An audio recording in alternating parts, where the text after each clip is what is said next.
Ridiculous fondling cardboard.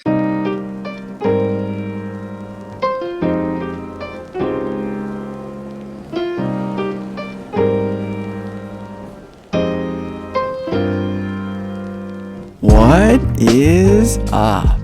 Welcome back to Fondling Cardboard. I'm your host, Mike Lakusta, aka the Golf Card Collector.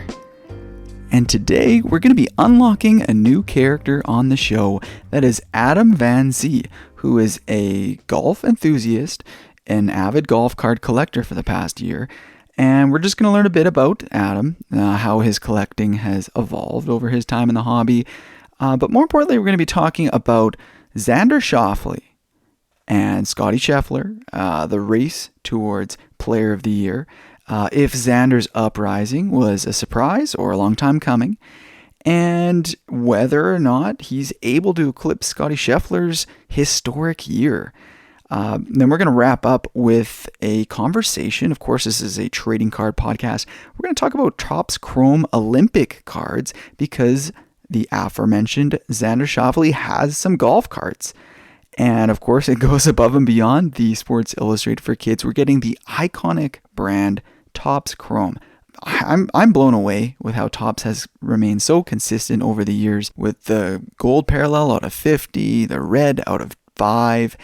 And I love the gold with Topps Chrome because it's attainable. Now, some would say they prefer the Panini Prism Gold because it's serial numbered out of 10.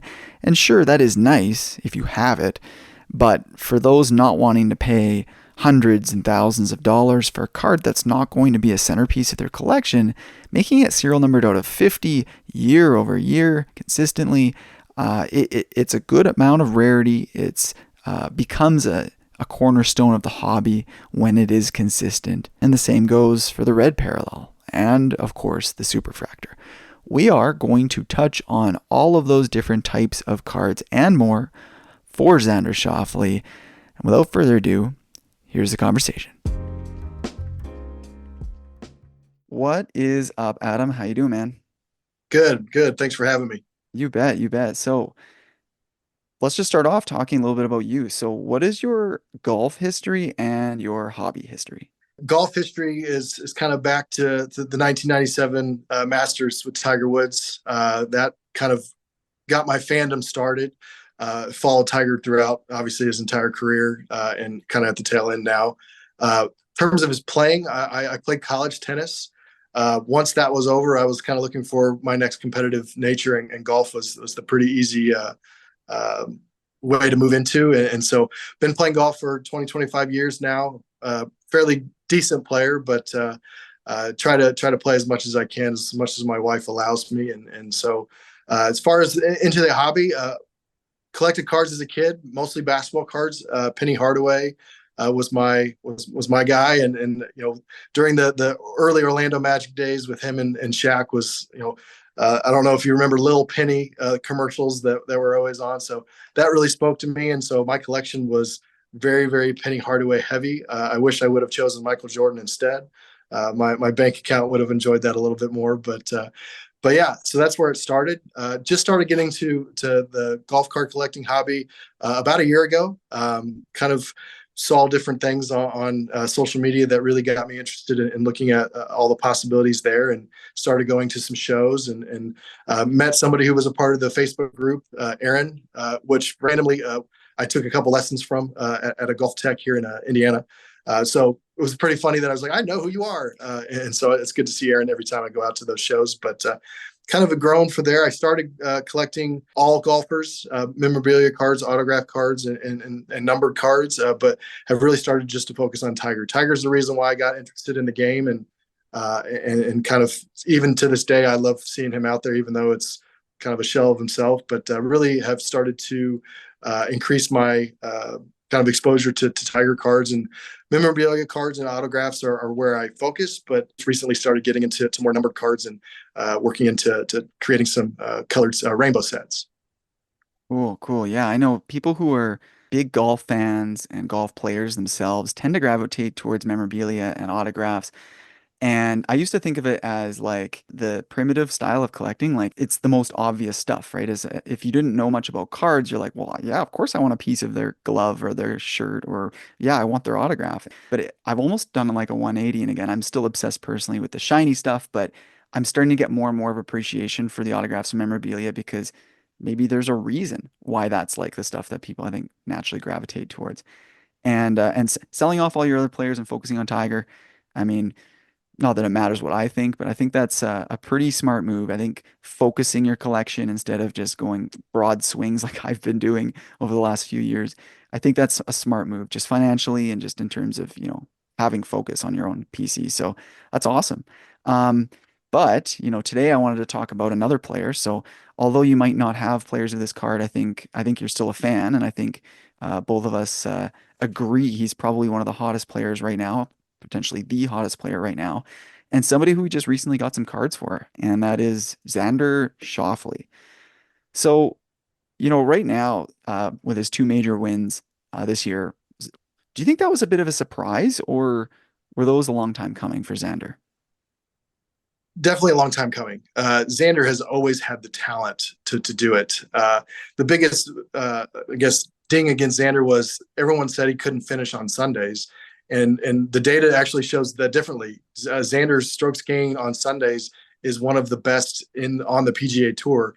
He just never would go, 63 on a Sunday to finish off a tournament and at a major. So he's always been there and has had close calls. I don't know if the Masters 3 or 4 years ago he was T2 or he was first with 3 or 4 holes to play, and unfortunately had a tough 16th hole at the Masters, and I think he either bogeyed or double bogeyed. That kind of hurt his chances. So once he saw that putt go in on Sunday at the PGA, it was like, the top cut came off, and that putt didn't go in very easily. It lipped in, so you could see the relief on his face. So always was a long time coming. The fact that he backed it up, I mean, there's a lot of pundits saying that the PGA is probably the easiest major to win. It's the most like just a traditional PGA tournament in terms of just how difficult the course is set up. So for him to back it up at a very different venue, obviously very different conditions with the Open, was huge. So I think he's somebody to be not scared about, but he's got potential to rack off a number of these in the next couple of years. He is older; he's 30, so it's not like he's young in his career, but the talent has always been there. Yeah, it's funny when you say he's younger and he's 30 because we look at guys like Rory McIlroy and other guys that are in their 30s, and it's like, yeah, he's younger than them. I always picture him as kind of the same age as some of them, but yeah, I mean, he's kind of that veteran, let's just say. Like he's younger than some of those longer standing guys on the tour, but he's older than the next crop, like Scottie and even Colin Morikawa and Bryson DeChambeau. I think is only 28, maybe, Yep. yeah. So yeah, Xander's kind of in that middle ground. And you just said something that caught my attention. You said the pundits said the PGA is the easiest major to win, and that it sparks a memory because the last Olympics, what was it, 2020? I'm sure it was supposed to be 2020. I forget when it was actually held. Yeah, 2021, I guess. And so when he won the Olympics, the only, I think, or him and Justin Rose, maybe, only one or two, maybe three modern golf players to have ever won a gold medal at the Olympics. Um, when that happened, I remember being a bit disappointed. I remember thinking like Xander, I thought of him as one of these just random in middle of the field tour players at the time. And I'm sure on a personal level, like if I had any connection to him or whatever, I would have been very happy to him. But just not having that connection, I thought, man, I really wish a superstar would have won it because the Olympics isn't really won by, just at Joe blows or whatever in any other sport, right? Like in track and Yep. field, it's all about athleticism. So the Usain Bolt, the whoever, the best of the best is going to win. And so to see him win the Olympics was disappointing for me at the time. When he backed that up with a major win at the PGA, that validated for me his win at the Olympics in the past. I thought, wow, okay, finally, that is the moment for me where Xander can in my books, deserved the Olympic gold medal that he won. And then to hear that pundits were still kind of downplaying that is kind of funny. And maybe and I look when I see winners of the PGA in the past, and that's their only major title, I also have that little bit of a feeling. It's like, yeah, but they didn't win a Masters or an Open. Those are the two in my eyes that really matter. So when I look at Brooks Koepka with his 5 wins, but it's only the U.S. Open and the PGA, that not that it has an asterisk on it, but it's almost like, well, if I compare that to another 5-time major champion, but they've got different majors, I almost put that other player ahead of him. Um, I really hope that his win at the Open silences all those pundits.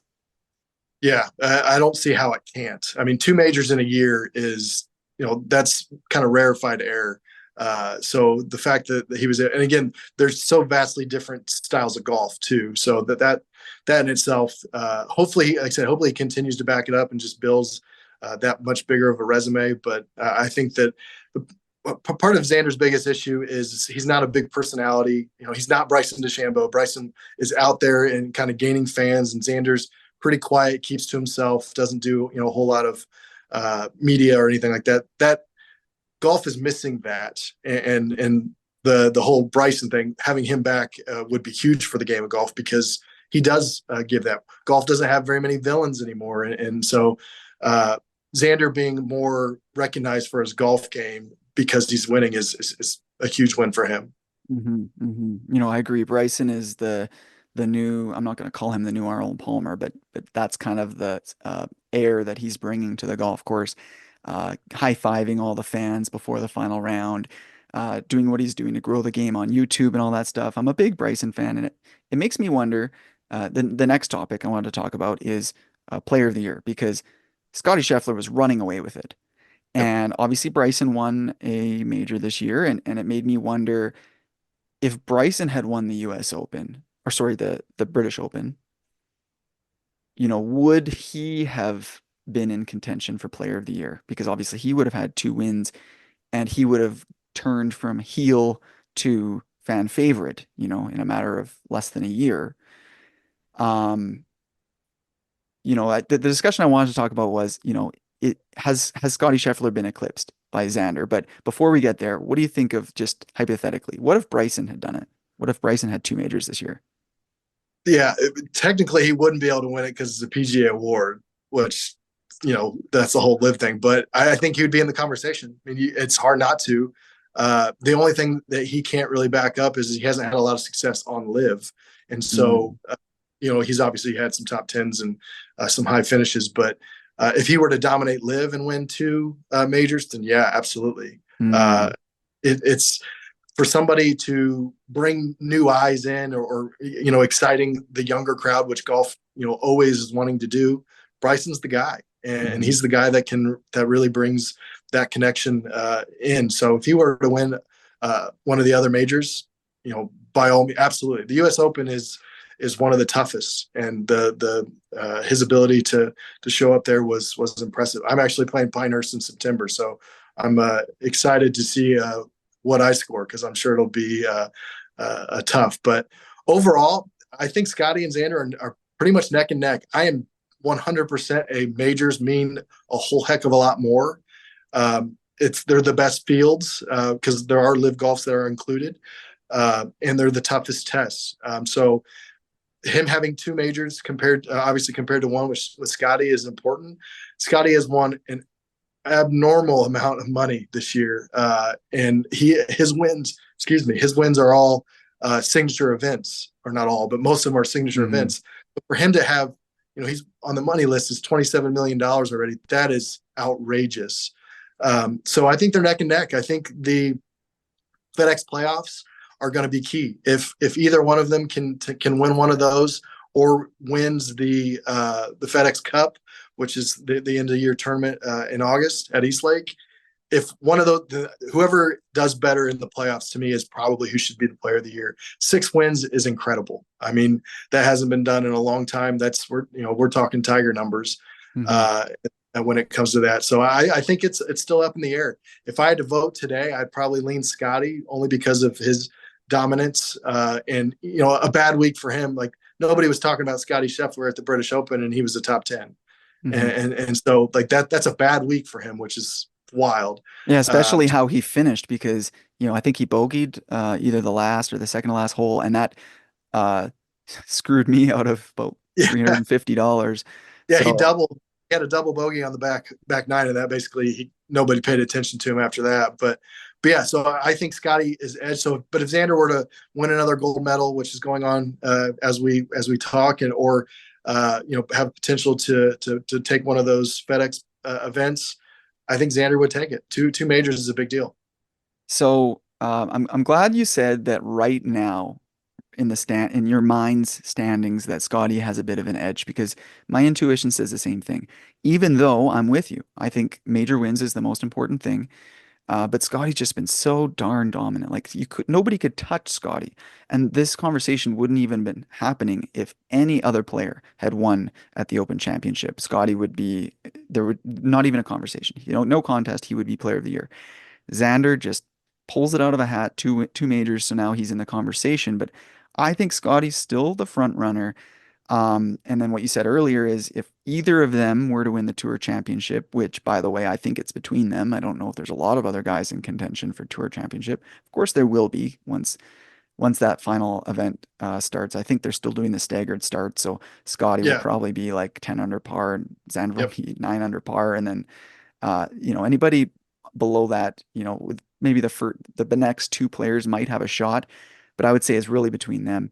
Um, so that's an interesting idea. Basically, whichever of them really pulls it off at the Tour Championship deserves it. What about the Olympics? If either of Scottie or Xander were to win the Olympics, could that also push it over the edge? Yeah, I mean, it would help.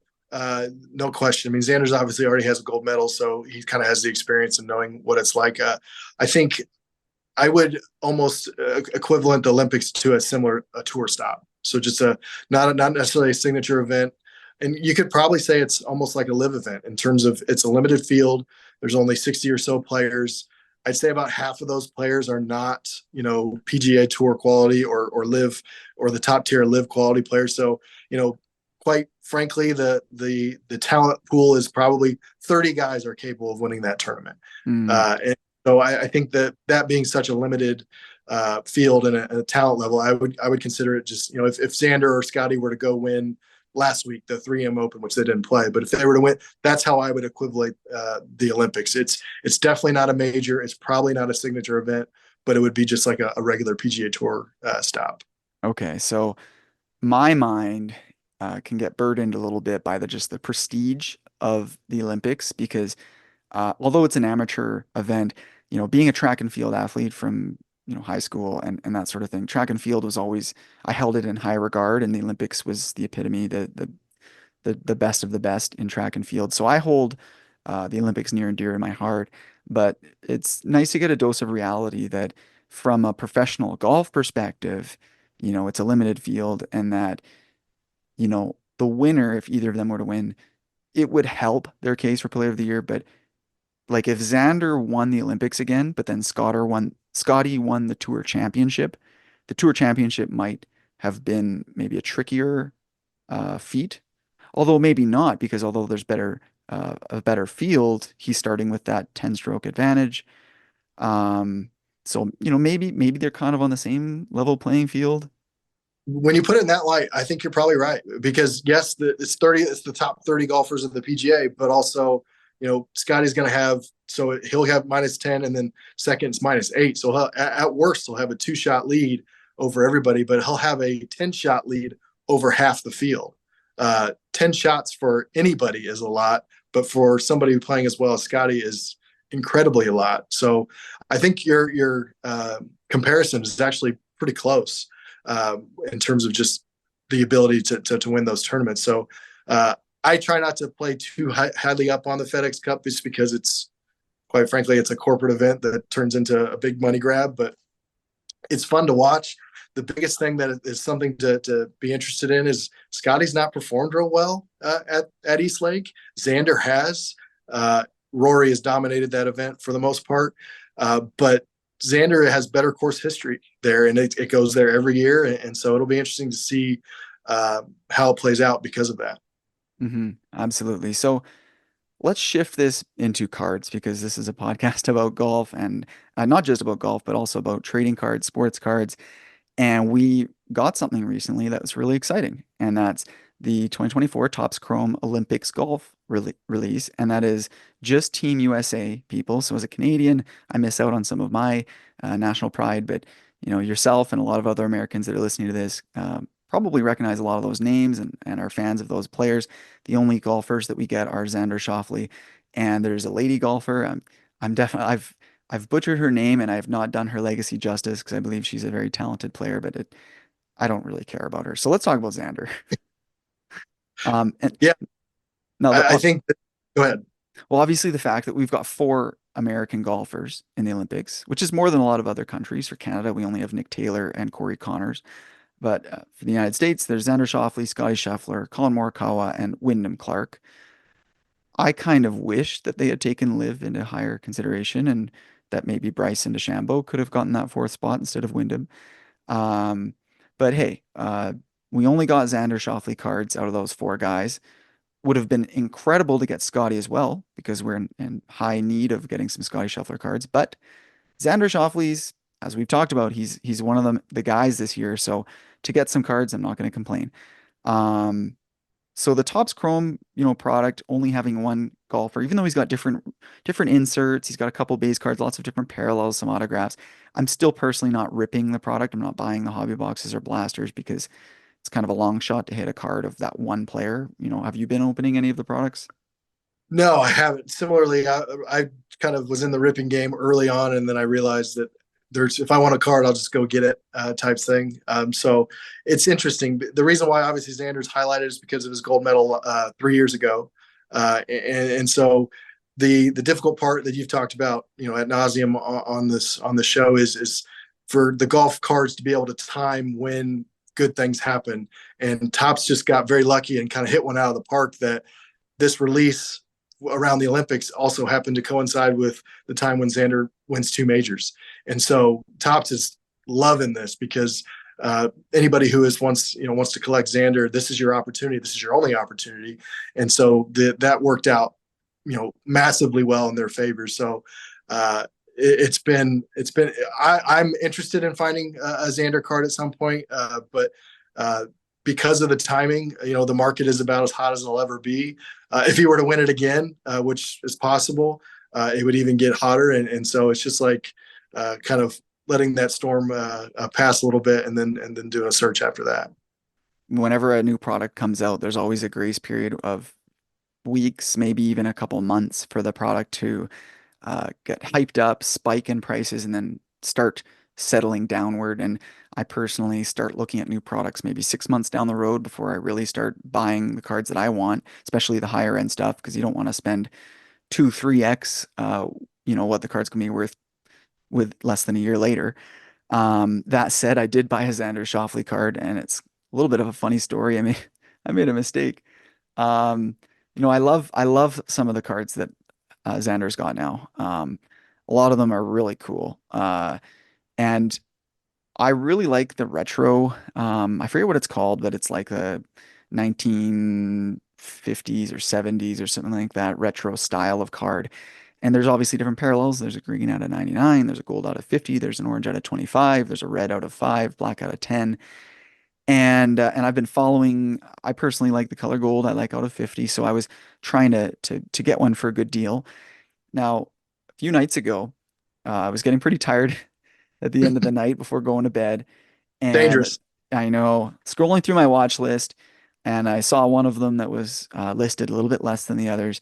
So I clicked on it, hit send offer, typed in $45, and I wanted the gold one. I thought, you know what? I think this is a very fair price, probably more than what the card's going to be worth months later. I thought, I really want this card. I want something to enjoy during the Olympics. Well, the seller accepted immediately. I thought, wow, okay, uh, great. I went to go pay and I realized I sent it for the wrong parallel. So instead of that retro one that I really liked, I sent it for this kind of for Pride and Country, as the insert said. Not my thing. We're not interested in collecting cards that we're not visually interested in. So we'll see. I actually sent the seller a note right away saying, "Hey, I'm so sorry that I'll pay if you want me to." I thought this was a different card. So if you're willing to cancel this, I would appreciate it. If you're gonna, say this is a binding contract, then I'll pay. And I haven't heard back yet, so we'll see what they say. But like aside from that, there's probably 4 or 5 different insert sets that are really intriguing. I'm scrolling through eBay right now. Something that got posted recently that's really nice for you high-end listeners. This is 2024 Xander Schauffele Jumbo Patch Relic Superfractor 1 of 1. And the patch is uh, white with red letters and it says US. So I don't know if you can get more patriotic than that. Beautiful, beautiful looking card. Some other cards that really stood out to me are the patch autographs that are serial numbered out of 10, and there's also one out of 5. That Superfractor I mentioned is actually listed for what I think is a really reasonable price on eBay at $1,099. So $1,100 basically. Some of the out of 10 and out of 5 patch autographs, same kind of thing, $1,000 to $2,000. I mean, what are your thoughts on those really high-end cards? Yeah, I mean, in terms of price, those are pricing like Tiger autos right now, which that's expensive. I mean, you can get typically you can get a good Tiger autograph for about 1,000, maybe a little bit more. Obviously, some of the higher end cards are, or the earlier cards are much more than that. So I think my hope with Xander, obviously outside of some cooling of the market, is clearly he's shown some willingness to be a part of the card market now, and so hopefully, whenever the next upper deck product comes out, not obviously the one that's coming out here soon, but 3-4 years from now, hopefully he'll be a part of that conversation. So hopefully it's just a willingness to be a part of future releases. And so like I said, Xander's awesome. He just he's not the big personality, the kind of the fan favorite to really expect to get those prices on a long-term basis. Now, if he goes on and wins, 6 to 10 more majors, then maybe he is, but it's a lot of predictive things you got to figure out. You mentioned that the Xander cards are priced the same as a Tiger Woods auto. I hear you, and I agree, and I do think that they'll settle. Like if this uh, $1,200 patch autograph card out of 10 settles to $500, $700, $900, maybe it will. However, to play devil's advocate, you're comparing Xander Schauffele's best cards against Tiger Woods' random autographs. And Tiger Woods has been signing cards for decades, like Yep. 20, 30 years, probably. Not quite 30 years, but 20 to 25 years.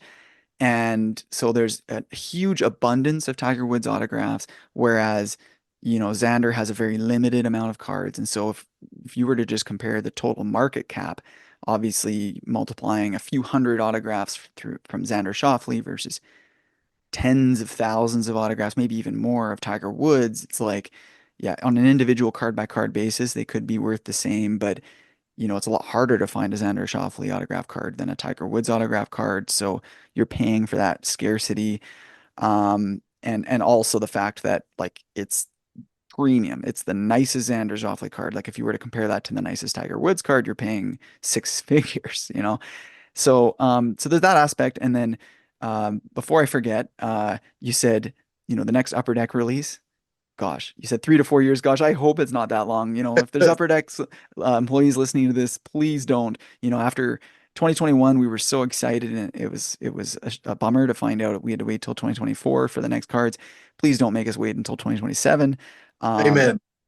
And then to round off my response to some of the stuff you just said, I agree. Like if Xander Schauffele were to, this demonstrates that he's willing to sign or willing to have some kind of relationship with a card manufacturer. And if he were to sign with Upper Deck, then we would get some great Xander Schauffele cards. My worry would be, what does that do to these Topps Chrome cards? Topps Chrome is an incredible brand. Year over year has a legacy as good as any other card brand because of its relevancy in baseball. Topps Chrome basketball was huge from the late 90s through to the 2009 kind of era. And so I do think it can be resilient. These Olympics Xander Schauffele cards can be resilient because the brand Topps Chrome is incredible. It's iconic. Uh, And although it's not PGA licensed, it's not like Live or like a Leaf or whatever, where it's just a just pure player license card. It does still have that association with the Olympics, and so when it comes to golf cards, we don't have logos and team names on our cards and things like that. So whether it's PGA licensed, Live licensed, Olympics licensed, it's got this governing body that it's associated to. So it's not just kind of random whatever. And some of the cards are on card autographs and stuff. So there's some really, really nice cards here. If Upper Deck were to get Xander Schauffele though, it would definitely add to his population, to his card count. As a collector, that would make me happy.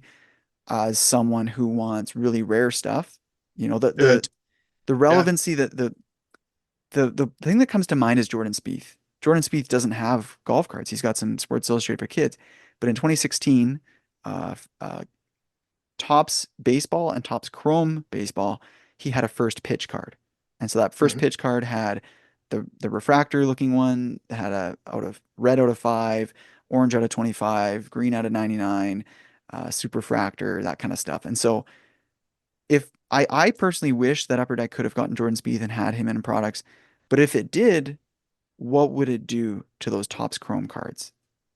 Yeah. No, I think you nailed it on the head as far as if somebody grabs one of these Xander cards early and he isn't a part of any future releases, you've got you've got the very limited release of what the only thing that's out there, and those are going to continue to be valuable and will only grow in value as hopefully he wins a couple more majors here and there. So I can definitely see both sides of the coin. Awesome, awesome. To finish up, I wanted to kind of round out the card offering. This is not a review of the checklist or anything like that, but just to give listeners an idea of what kind of Olympic Xander Schauffele cards are out there. We talked about the high-end stuff, superfractors, patch autographs out of 10, out of 5. The next tier down, I would say, is some of his other autographs. So he's got a variety of different parallels, different variations of autographs. Some of them are sticker autographs, some of them are on-card autographs. They are all numbered out of 99 or less. So they're all, let's say, rare, but if you were to add them all up, there could be 7 or 8, maybe even 8, maybe even 9 different styles of autographed cards. So some of them are low numbered out of 5, 10. Some of them are out of 99, some of them are out of 50, out of 73. There's a bunch of different numbering. So there's definitely hundreds of autograph cards. Before I move on to kind of the lower end stuff, any comments on the autograph cards? Yeah, I mean, it's basically what you're looking for. If you're just looking for an easy a Xander autograph, I think it's accessible. Obviously, the rarity and kind of the kind of the top tier stuff is more what I would gravitate towards. But at the same time, I think that there's a lot of value in just saying, hey, I've got one of Xander's autographs and one of his early cars, and I think that can be just as exciting. I would gravitate towards them as well. I admire your focus on your collection because you've given up most other players and you're just collecting Tiger Woods. You're focusing on some of those nicer cards. And when you do that, you can focus in on these nicer cards. My collection's just so darn wide, and let's say in some degrees it's in the shallow end. I can't necessarily, and that's a reference to a podcast by Iowa Dave, awesome podcast if anybody wants to check it out. But uh, playing in the shallow end means that I can't necessarily afford $1,000 superfractor or really nice patch autograph, even though I love to, maybe someday. But I might strive for one of those autographs that we just hit on, or I think most I would gravitate towards some of his kind of base parallels, let's say. So that's the third tier of cards we're going to talk about, which is the base cards, the actual base cards. I mean, if you're a set collector or you just want to spend $1 on a card, you could check out that sort of stuff. At the very least, I'd be looking into the refractor cards that have some shine to them. And then I'd be looking into some of the colored parallels. I mentioned I really like gold. Topps Chrome has historically always been numbered out of 50 for the gold cards, although that's not true for every year, every sport. Um, yeah, and then I look into like the orange out of 25s, the black out of 10. Uh, what are your thoughts on kind of the shiny parallel kind of cards? Yeah, I mean, I think the biggest thing is preference. We talked prior about this is what do you think looks cool, and for you, it's kind of the gold, and I think that is those cards pop and kind of show you're excited to show them off. You're excited to look at them and kind of get joy from that as well. So I think that some of the Topps Chrome cards that have come out have an awesome look, and just that in itself. And, I know the Panini stuff is coming out later this year, and I'm hopeful that their cards also look cool and have kind of the appeal. I want to call it the window appeal, so to speak. Of you can just walk by and say, "Well, kind of take a double take." So I think that it's really kind of just a preference on what you like, and hope that there's some good things that appeal to each person. Hmm. Absolutely. I think the fact that I accidentally bought the wrong parallel, or not wrong parallel, I did, it was the gold out of 50, but it was the wrong insert. Um, I mean, I'm just spitballing here, but maybe that means I need to collect the run. I need to collect the gold out of 50 for each of the Xander Schauffele cards, and I guess I'm announcing it here. That's one of my goals for the next 2 years, let's say. So, We'll uh, be excited I finished. I'm always sort of a set collector. I like collecting complete sets of different things. So maybe that's my next mission, my next project. Um, yeah, I agree. Like just to my final comments, I think these parallels can kind of look cool, different parallels for different inserts. So for instance, he's got a horizontal card from this set.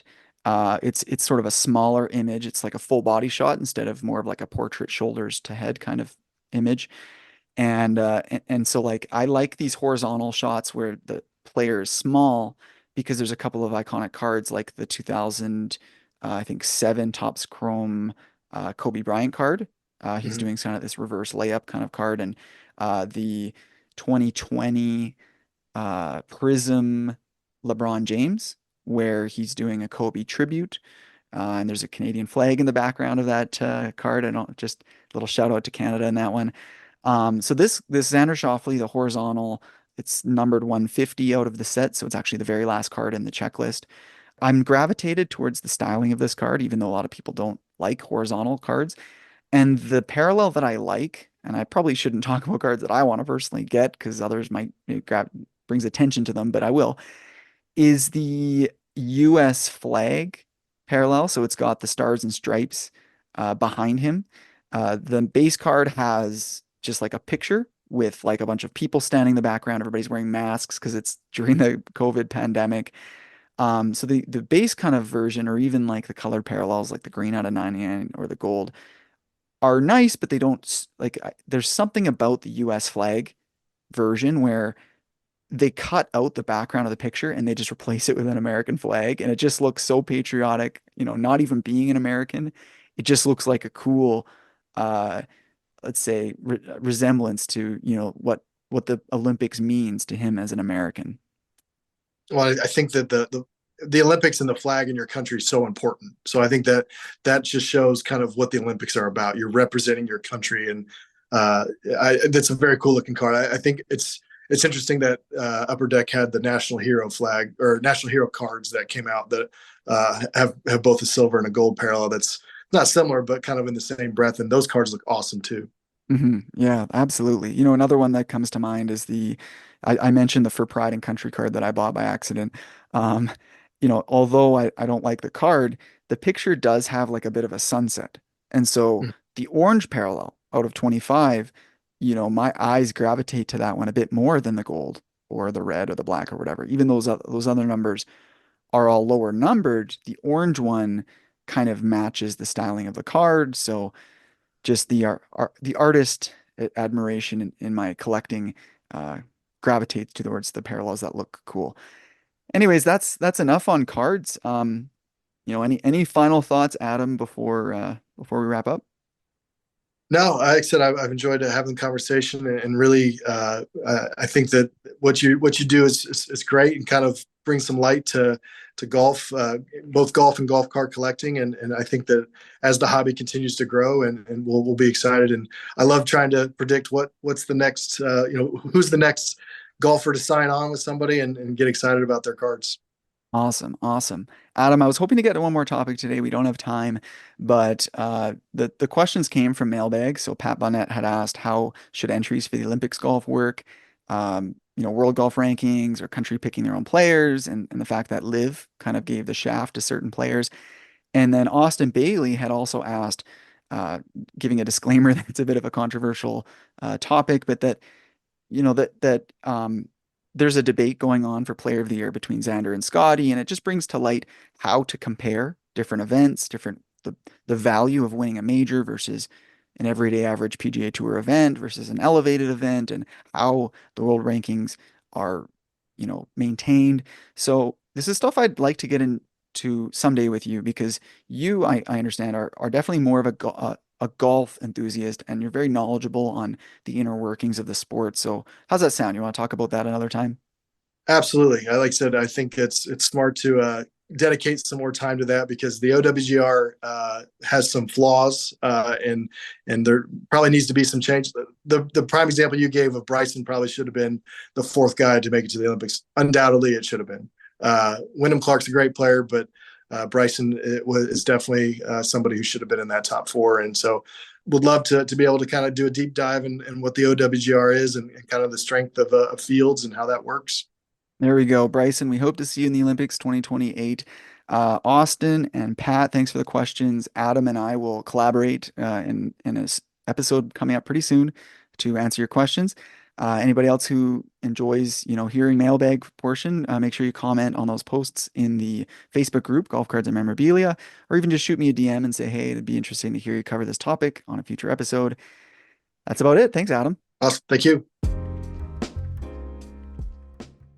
And I quite enjoyed that conversation with Adam, getting to know the perspective of the card hobby from a relatively newcomer, but somebody who's very smart about the sport of golf and the current events, the players, the systems.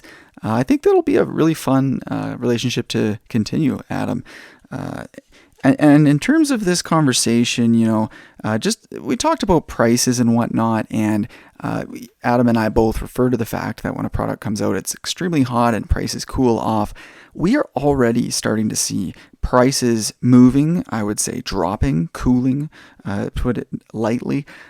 For example, the patch autograph out of 10 is already selling much lower in the range of $535. The numbered out of 5 Dynasty patch autograph sold for $650. So, those prices are 2-3 times lower already than the numbers we were sharing. The gold serial numbered out of 50 cards, those were selling for $10, $40, $50, $60, and now they're down to in the teens, 20s, and 30s. So, just be wary when a brand new product comes out. If you're breaking, you're feeling like a gambler, you're a ripper, you like to open the product yourself, it doesn't really make much of a difference. You can open the product at any time. It's actually better early on, because you'll hit those cards when they are worth quite a bit. But once they cool down, if you're buying singles, just hold off. I have actually bought a couple more Xander cards since the one that I mentioned to Adam. Fortunately, though, that seller was a buddy, not somebody I knew, but they were very kind to cancel the order when I communicated that it was an accident. I'd mixed it up with another card. But I did pick up 2 other Xander cards, a Flames parallel out of 25, and the retro parallel that I mentioned, red out of 5. Now, I bought the red out of 5 just because it's extremely rare, and I don't know if I would see another one. And honestly, I thought the price was very fair. And then the orange Flames card, I got this one, and I think I will really like the card, but I got it because the orange color matches the image. It's all about art, as I've mentioned before. Serial numbering out of 25 is also scarce enough that I can really appreciate it. Now, there's one other reason, is that the same card, serial numbered out of 5, the red parallel, did pop up on eBay, and it was listed for $300 American, and it was outside of my price range, but I really admired it. I thought it looked amazing. And of course, somebody worked out a deal right away for the card. And then I had some remorse. Like I regretted not winning the card, or at least sending a fair offer. Now looking back, I do wish I had that card, but for the hundreds of dollars it would have taken to own that card, I managed to get the orange, which sort of matches. It actually looks quite good for, $30, a tenth of the price. So if you find something out there that's stunning in your eyes, but outside of your price range, go find another similar type of card that is. It is absurd that I got through this entire episode post-Olympics, and I haven't even mentioned the results. So if you're listening to this podcast, I'm sure you know who won the Olympic gold medal. If there happens to be some card nerds who are tuning in and we're not following golf, I guess this is probably the most exciting part of the show. So Xander Schauffele was in the mix. He was, in fact, right up at the top of the leaderboard up until, through the first 3 days. Final round the wheels fell off the cart for Xander. But some other stars kind of made it to the top of the leaderboard. With 5 holes to play, Xander Schauffele was, I believe, 5 strokes back or something like that. It was not a good situation. In fact, his odds to win were worse than I've ever seen them in any event involving Scottie. It was like minus 4,000, minus 5,000. So you bet $100, you win $4,000 or $5,000. Normally it's like 2 or 3 or 4 to 1 for Scottie to even win an event. Anyways, someone in the Fondling Cardboard Golf Card Pools group chat just threw $10 on Scottie to win at minus 4,000 odds, and he pulled it off. So congrats, and for also diamond handsing that coming down the stretch, because you could have cashed it in for less than the actual ticket value, but mama didn't raise no wuss in you, Ryan. But back to Scottie. He was almost stunned that he won the event. I mean, I think he believed in himself, but the emotion that he showed after winning the Olympic gold medal was more than I'm used to seeing Scottie. Scottie's passionate about golf and he loves it, but he doesn't identify fully with it. I think that win meant something so special to him. It representing his country. He clearly has a lot of national pride. And I don't know if I could have thought of a more deserving gold medalist in any event in the Olympics, nonetheless in golf. So, congrats, Scottie. And to all you listeners out there, let's talk golf cards again. Check out the Golf Cards and Memorabilia Facebook group. My Instagram is @thegolfcardcollector. See you next week.